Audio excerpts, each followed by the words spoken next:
O Novo Mundo, inspirado em ideias vindas do Velho Mundo, assumiu no século XIX sua própria direção, sob a liderança de homens que vislumbravam uma independência político-administrativa e almejavam criar grandes nações. Mais ao norte, com ideias de expansão, mais ao sul, com ideias de união. O que somos, o que são os povos de todas as Américas, são identidades construídas com esse arcabouço de pensamentos e com a ação de toda a massa que foi a luta. Olá, galera. Tudo bom? Gostaram da pequena introdução, da demonstração das imagens dos Estados Unidos e da América Latina? Pois bem, o tema da aula de hoje são os Estados Unidos e a América Latina no século XIX. Onde faremos uma abordagem em relação aos Estados Unidos de como veio a surgir esta potência que nós conhecemos hoje, politicamente, economicamente, militarmente. Falaremos da marcha para o oeste, falaremos da doutrina Monroe e da Guerra de Secessão. Do outro lado, falaremos do processo emancipador da América Espanhola, das colônias espanholas da América Latina. Tá legal? Então vamos começar a nossa aula? Vamos lá!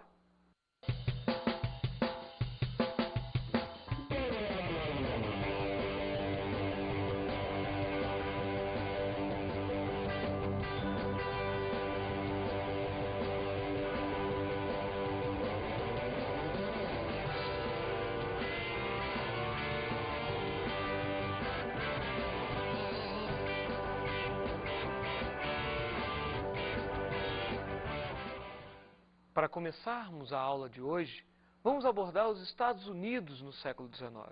Mas, para entender melhor o processo, vamos voltar um pouquinho. Vamos voltar no século XVIII, no dia 4 de julho do ano de 1776. A data que marca a emancipação norte-americana, ou seja, o processo de independência dos Estados Unidos da América, perante o seu dominador, a metrópole Inglaterra. Este episódio é conhecido como a Primeira Guerra de Independência dos Estados Unidos. Daqui a pouco a gente vai ver a Segunda Guerra de Independência. Proclamada a independência dos Estados Unidos, formada a nação norte-americana, temos que organizar a Constituição. No ano de 1787, era organizada a Constituição dos Estados Unidos, por muitos considerada a única até os dias de hoje. Ressalto que os estados norte-americanos possuem mini-constituições. Esta Constituição de 1787 tinha características federativas, representativas, era uma república democrática. O Estado estava dividido em 3 poderes: executivo, legislativo, judiciário. Ali, naquele momento, após ser formulada a Constituição de 1787, era convocada eleições para a presidência da República. E no ano de 1789, era eleito o primeiro presidente norte-americano. O primeiro presidente eleito norte-americano foi um dos grandes líderes do processo de emancipação das 13 colônias, ou seja, dos Estados Unidos. A figura marcante era George Washington. George Washington assume como primeiro presidente e vai governar no período de 1789 ao ano de 1797. E dentro desse período há um grande desenvolvimento industrial e financeiro. Começava a ser construído o ideal norte-americano.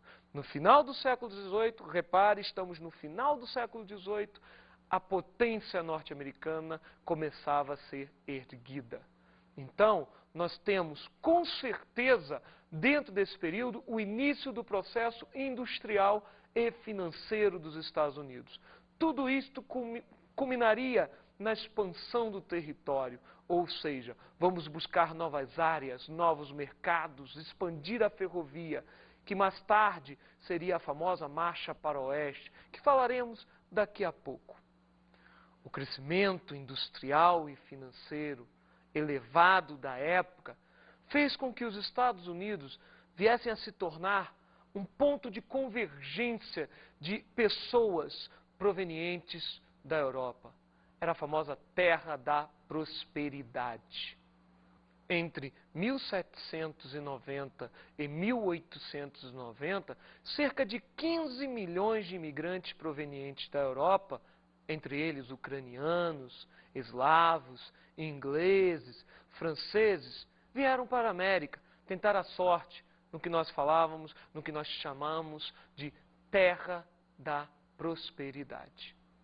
Bom, vale ressaltar que a Inglaterra começou a olhar para os Estados Unidos como uma colônia novamente. A Inglaterra percebeu que as 13 colônias agora independentes estavam lucrando muito e, por isso, no período de 1812 a 1814, tentou recolonizar os Estados Unidos. O rei Jorge III, rei da Inglaterra, simplesmente convocou as tropas inglesas para retomar as suas ex-colônias. Era o que nós chamávamos de Segunda Guerra de Independência, entre os anos de 1812 e 1814. O resultado? Você já sabe, os Estados Unidos venceram novamente e mantiveram a sua independência perante a Inglaterra. A partir deste momento, a Inglaterra não incomodou mais os Estados Unidos como nação independente. Para nós observarmos melhor esse processo migratório europeu, vamos dar uma olhadinha, vamos ver um pequeno trecho do filme Um Sonho Distante? Vamos dar uma olhada nesse processo de colonização? Muito interessante, no início do século XIX, para ser mais exato, no ano de 1823, foi a chamada Doutrina Monroe.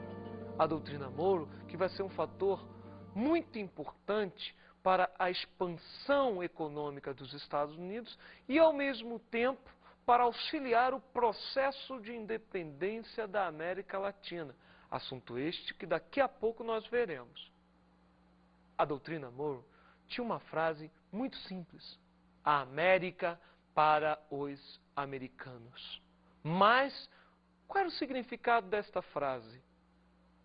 O real era diferente do irreal? O que significa América para os americanos?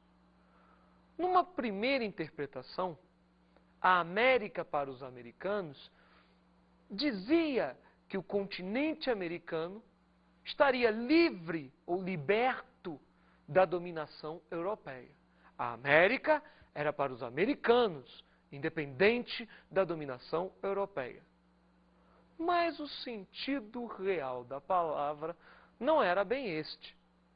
A América para os americanos dizia: a América, sim, para os americanos do norte, ou seja, fazer com que todo o continente americano, América do Sul, América Central, vulgo América Latina, fosse mercado consumidor dos produtos manufaturados dos Estados Unidos e mercado fornecedor de matéria-prima para os Estados Unidos. É o que nós chamamos de o quintal norte-americano. Parece um pouco com os dias de hoje. Pensa nisso. Bom, além da Doutrina Monroe, nós tivemos a famosa Marcha para o Oeste. Vamos marchar em direção ao Pacífico, conquistar novas terras. Este é o marco do momento. A Marcha para o Oeste, lembra os filmes de faroeste? Onde o cavaleiro, a cavalaria em si, combatia os índios, os malvados? Está errado, né? Não é bem assim.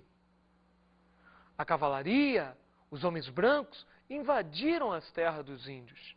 São duas características marcantes da Marcha para o Oeste: o extermínio de várias tribos indígenas e a descoberta de novas riquezas, como, por exemplo, o ouro da Califórnia. O objetivo principal da Marcha para o Oeste é expandir o comércio, expandir o mercado, expandir as ferrovias, chegar ao Pacífico.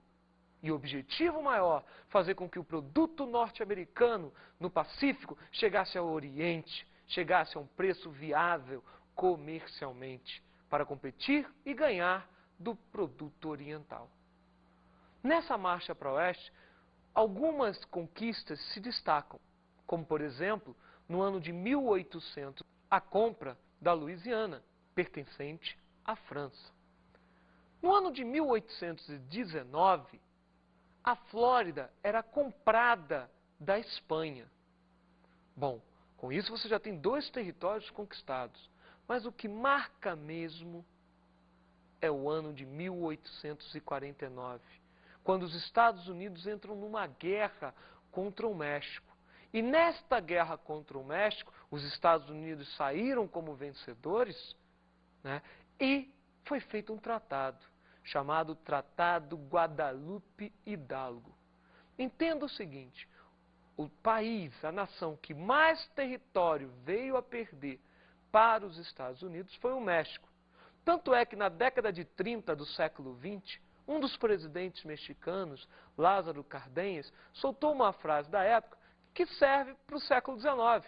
A frase era a seguinte: pobre do México, tão longe de Deus e tão perto dos Estados Unidos.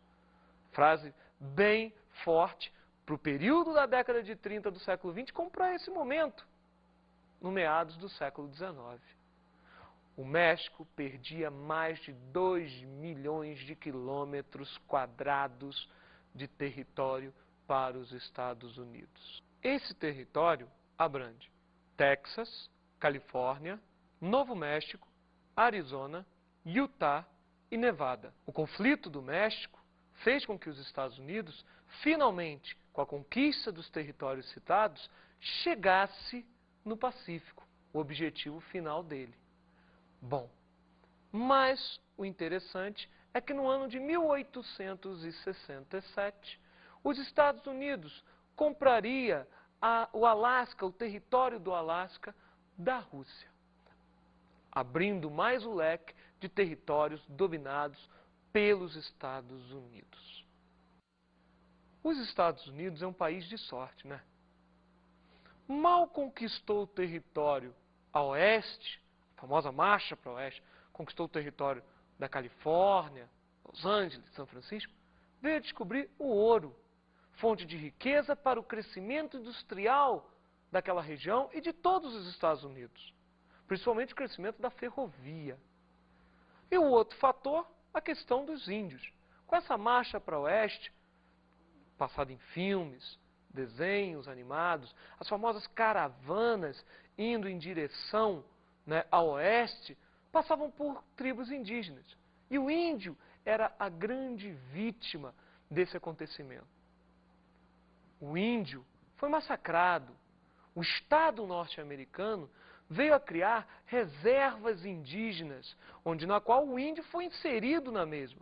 Porém, com o crescimento econômico e o crescimento das cidades, o que aconteceu? O Estado veio a extinguir muitas dessas reservas, com o objetivo, é óbvio, de expandir o sistema capitalista. Um outro fator interessante dentro dessa lógica da expansão para o oeste era uma frase bem simples: jovem, vá para o oeste, faça lá sua riqueza, promova o crescimento do seu país, dos Estados Unidos da América. Traduzindo, era o chamado Destino Manifesto, que o nome já diz tudo: Manifesto de Destino. Repare só no texto principal, no trechinho principal, os norte-americanos foram escolhidos pelo destino para dominarem a América. Um outro grande momento dos Estados Unidos no século XIX foi a Guerra de Secessão, a Guerra de Separação, entre os anos de 1861 e 1865. A Guerra de Secessão vai demonstrar para a gente uma rivalidade existente entre os nortistas e os sulistas, principalmente associado ao grande crescimento econômico e industrial dos nortistas em relação aos sulistas, que eram agrários. Era criada essa rivalidade, nortistas, sulistas, industrializados, agrários.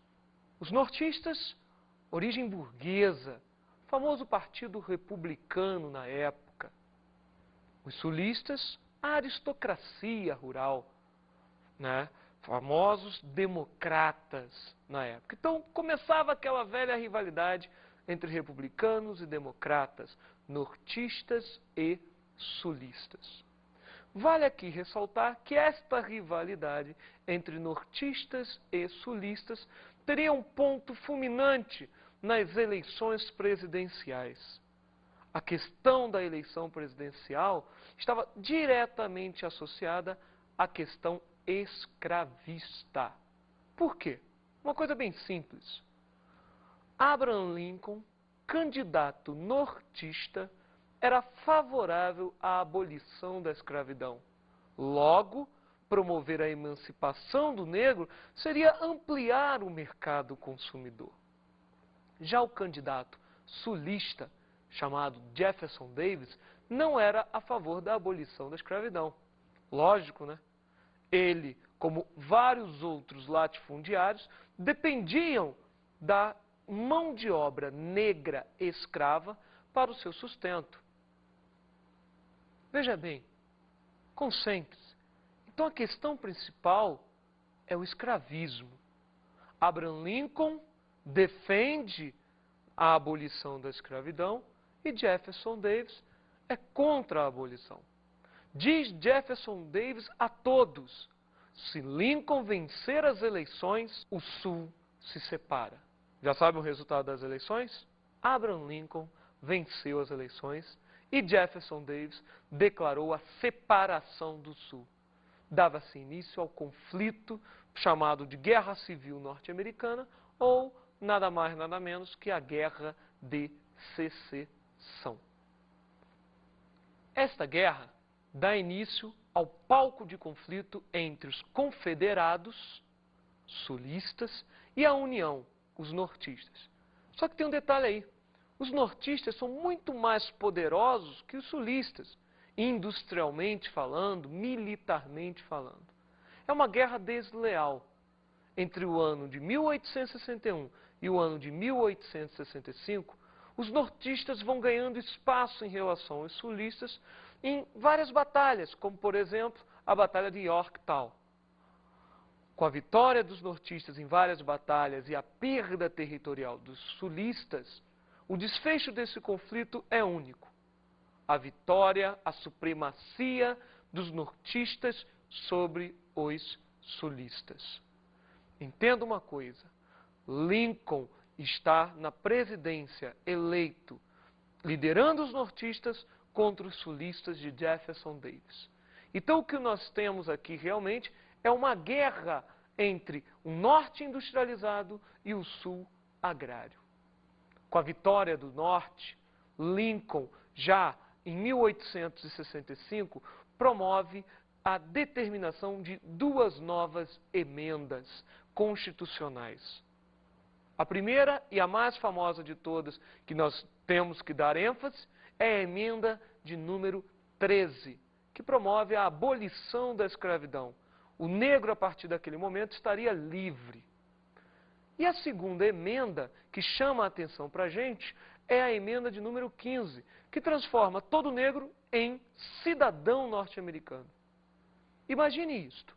O sulista é o escravocrata. O negro ganha liberdade e transforma-se num verdadeiro cidadão norte-americano. Pensaste? Não dá outra.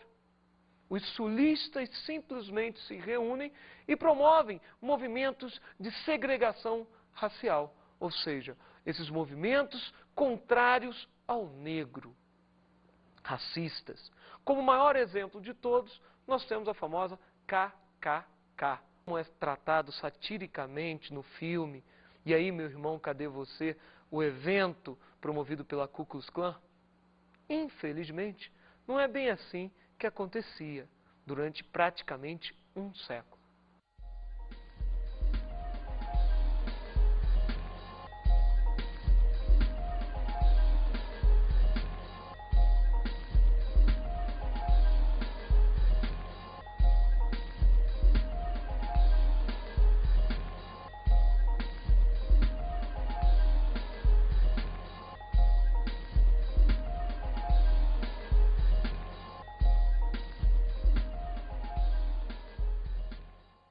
Vamos para a nossa segunda parte da aula? A segunda parte da aula vai retratar a América Latina no século XIX.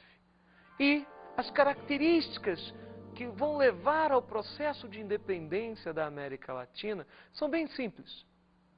Primeiro, o pensamento iluminista, o pensamento liberal do século XVIII e seus pensadores como Montesquieu, Voltaire, Rousseau, Diderot, D'Alembert. Esse pensamento iluminista que está chegando em toda a América, fortalecendo o ideal liberal.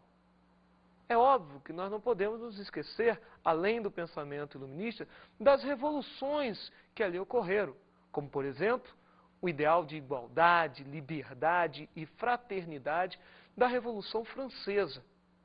O ideal da Revolução Francesa associado ao pensamento iluminista acarreta, ou melhor dizendo, acarretou o processo de independência da América Espanhola. Entenda também outro ponto.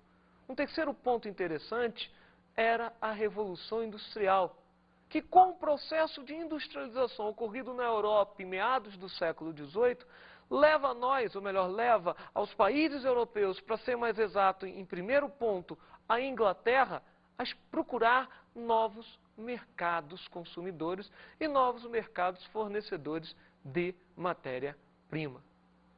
Já adivinharam qual é o mercado? A América era um mercado crescente, propício, e nada melhor do que apoiar esse processo de independência para conquistar todo esse mercado.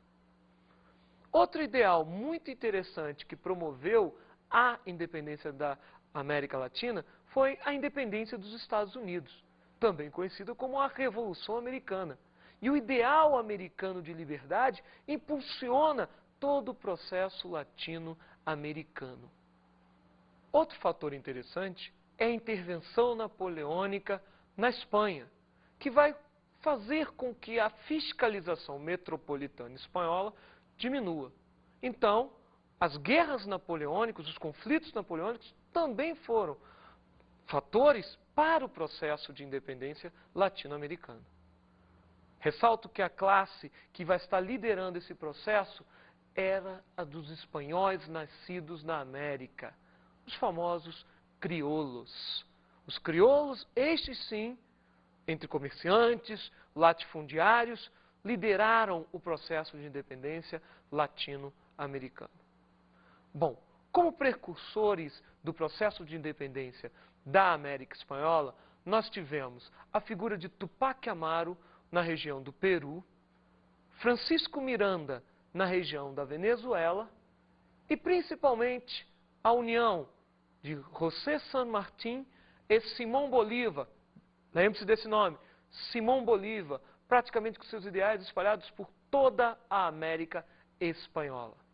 Ressalto Simón Bolívar na Carta da Jamaica. Carta da Jamaica essa que idealizava a América Unida, um só povo, a América Unida forte, uma só nação, o que nós chamamos de bolivarismo. Só que a ideia de Bolívar não deu certo, devido a dois fatores. O primeiro fator, ligado à doutrina Monroe, a América para os americanos. E o segundo fator, a ação dos caudilhos, grandes proprietários rurais na região da América Espanhola. Vamos fazer o seguinte? Vamos escutar rapidamente um pequeno trecho da Carta da Jamaica de Simón Bolívar. Vamos ouvir. Eu desejo, mais do que qualquer outro, ver formar-se na América Latina a maior nação do mundo, menos por sua extensão e riquezas do que pela liberdade e glória. Trecho da Carta da Jamaica, Simón Bolívar. As características do processo de independência da América Espanhola são bem diferentes do processo de independência da América Portuguesa. Como primeira característica, podemos falar que a América Espanhola foi um processo violento, ou seja, possuía um derramamento de sangue. A segunda característica que podemos ressaltar é a questão da participação popular. Participação popular não significa que o processo foi feito pelo povo. Preste atenção nisso. Participação popular. A terceira característica é que em toda a América Espanhola ocorreu a criação de regimes republicanos. Para ser mais exato, com uma pequena exceção entre os anos de 1821 e 1823, que é o caso mexicano, que fica num regime monárquico entre 21 e 23 e depois proclama a sua república. Diferentemente do caso do Brasil, que era um regime monárquico, aplicado por Dom Pedro I no dia 7 de setembro de 1822. Uma última característica que chama a atenção para a gente no processo de independência desta América Espanhola é a fragmentação territorial. Enquanto que no caso do Brasil manteve-se o território unido, graças à ação de caudilhos, ou seja, interesses particulares, a América Espanhola, toda ela se fragmentou em vários países, como por exemplo, Peru, Venezuela, Colômbia, Argentina, Paraguai, entre outros. Vamos fazer o seguinte, vamos ouvir rapidamente um trecho de Eduardo Galeano? Vamos lá? Dos ricos é e foi fácil, desde a independência, o governo.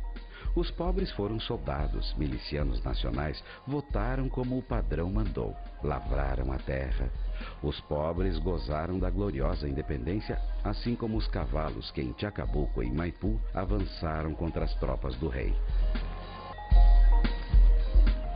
Trecho de As Caras e as Máscaras, Eduardo Galeano. Repararam que no texto de Eduardo Galeano, ele faz uma menção da participação popular e a ascensão dos ricos ao poder? Interessante, né? Deixo isso para vocês pensarem. Vamos fazer o seguinte agora? Vamos dar uma olhada nas dicas de estudo.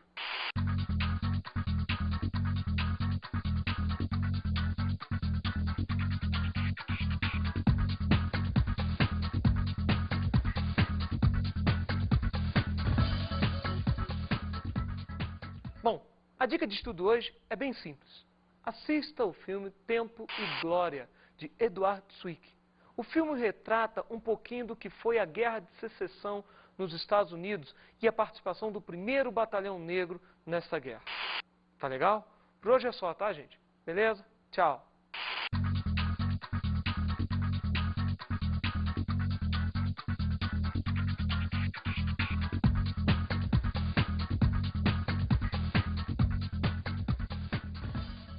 Na aula de hoje estudamos os Estados Unidos e a América Latina no século XIX. Falamos sobre a independência e a Constituição norte-americana. O processo de independência dos Estados Unidos se deu em 4 de julho de 1776 e a Constituição foi formulada no ano de 1787. Bastante democrática, por sinal. E vimos o processo de independência na América Latina. O processo de independência da América Latina deu-se graças ao pensamento iluminista, aos ideais da Revolução Francesa, Revolução Industrial, Revolução Americana e os conflitos napoleônicos.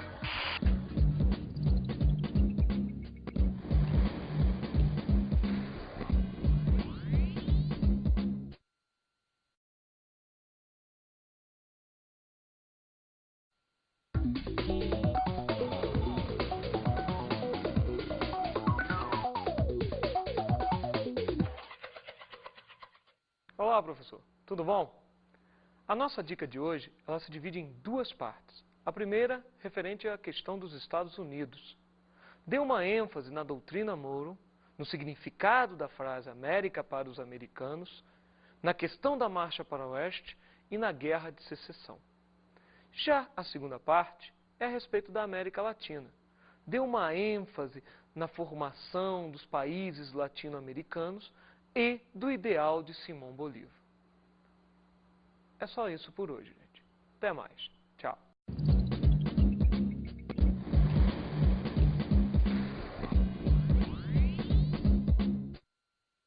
O Novo Mundo, inspirado em ideias vindas do Velho Mundo, assumiu no século XIX sua própria direção, sob a liderança de homens que vislumbravam uma independência político-administrativa e almejavam criar grandes nações.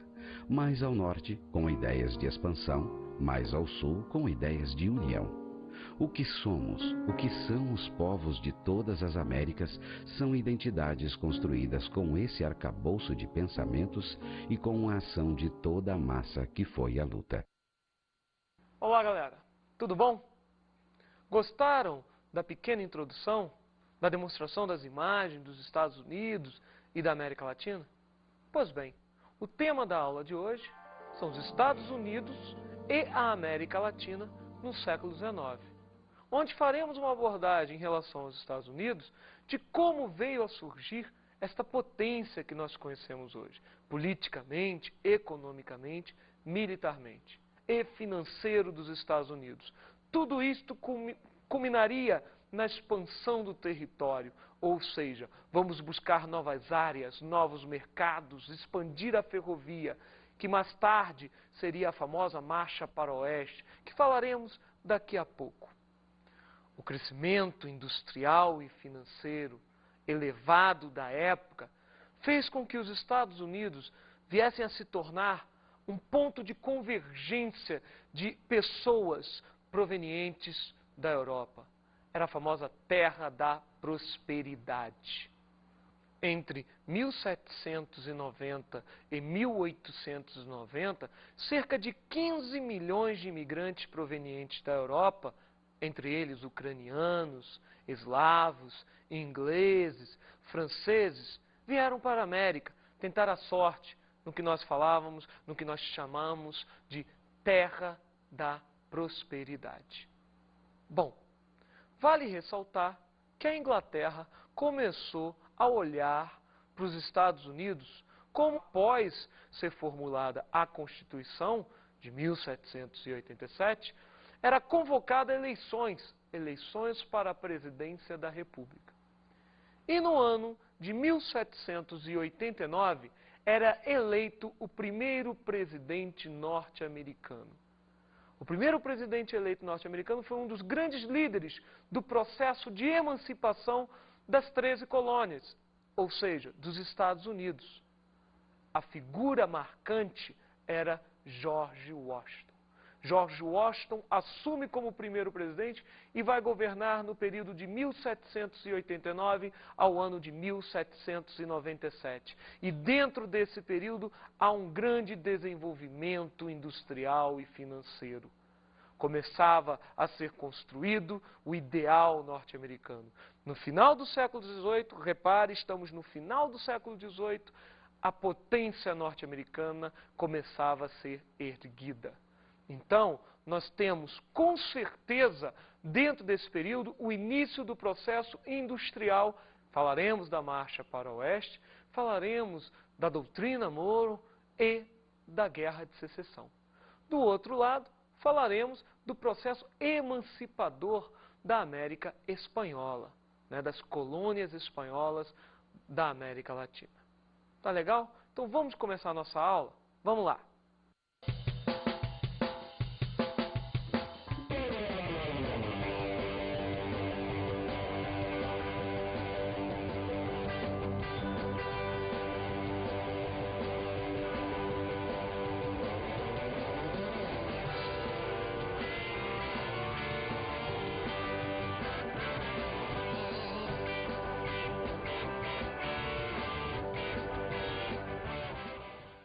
Para começarmos a aula de hoje, vamos abordar os Estados Unidos no século XIX.